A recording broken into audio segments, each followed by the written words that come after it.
পুরীতে গিয়ে সেকেন্ড দিন পুজো দিতে যাব বলে আমরা সবাই ভোরবেলা 4টের সময় উঠে স্নান করে রেডি হয়ে নিয়েছিলাম। আর তখন 5টা 21 মতো বাজে আমরা সবাই রেডি হয়ে বেরিয়ে পড়েছিলাম আর মন্দিরে পৌঁছেও গেছিলাম। দেখো মায়ের আর আমার শাড়িটা কিছুটা একই রকম দেখতে লাগছে, একই রকম শাড়ি, ডিজাইনটা একটু আলাদা। আমরা এটা দুজনে পরবো বলে সিলেক্ট করেই বাড়ি থেকে এনেছিলাম। আর আমাদের যে পান্ডাটাকে বলা হয়েছিল উনি আমাদের বলে দিয়েছিলেন 5:30টায় মন্দিরের দক্ষিণ দুয়ারে চলে আসতে। তো আমরা সেই কথা মতো চলে আসি। আর আমাদের একটাই ফোন ক্যারি করতে বলেছিল, যেহেতু ওনার সাথে যাতে আমরা যোগাযোগ করতে পারি।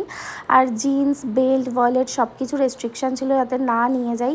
জুতোটাও জমা দিয়ে দিয়েছিলাম। আর আমরা 1.5 ঘন্টা লাইন দেওয়ার পরে আমরা মন্দিরে ঢুকতে পারি। আর খুব ভালো করে পান্ডা আমাদের মন্দিরে ঠাকুরের দর্শন করিয়েছে, খুব ভালো করে পুজো দিয়ে আমরা হোটেলে চলে আসি। দেন শাড়ি খুলে ফ্রেশ হয়ে নিই, একটু ফ্রেশ হয়ে দেন আমরা আবার ব্রেকফাস্ট করে বিচে চলে যাই।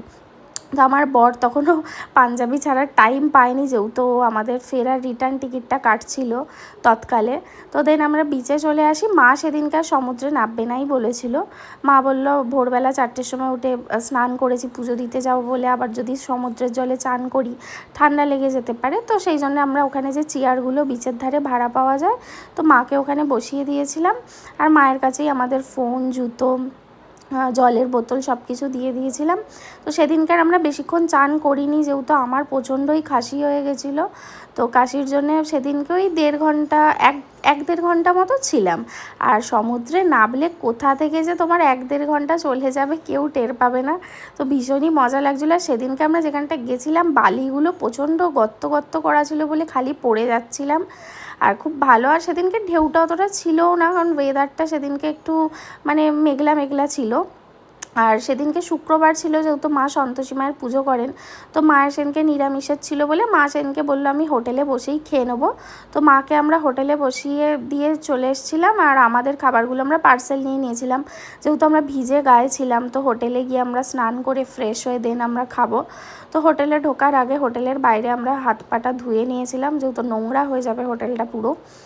তারপরে আমরা স্নান করে লাঞ্চ করে নিয়েছিলাম, ততক্ষণে মাও খেয়ে চলে এসেছিলো। আর বিকেলে একটু রেস্ট নিয়ে আমরা রেডি হয়ে নিয়েছিলাম আবার বেরোবো বলে। আমাকে কেমন লাগছে কমেন্টে প্লিজ জানিও। আর এখানে মাও রেডি হচ্ছিলো, তো মাকে বলছিলাম একবার এদিকে তাকাও। তো আমরা যাচ্ছিলাম মন্দিরে ধ্বজা তোলা দেখতে। তো আমরা তখন 3:30-4টে বাজে, তখন আমরা বেরিয়ে পড়েছিলাম। আমাদের পান্ডা বলেই দিয়েছিল যে যেখানে মানে পুজো দিতে গেছিলাম মন্দিরের দক্ষিণ দুয়ার থেকেই ভালো করে দেখা যাবে, ওই টাইমে চলে যেতে।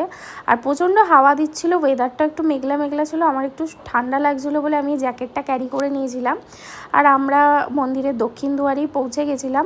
তো সবাই এখানে এসে ওয়েট করছিল।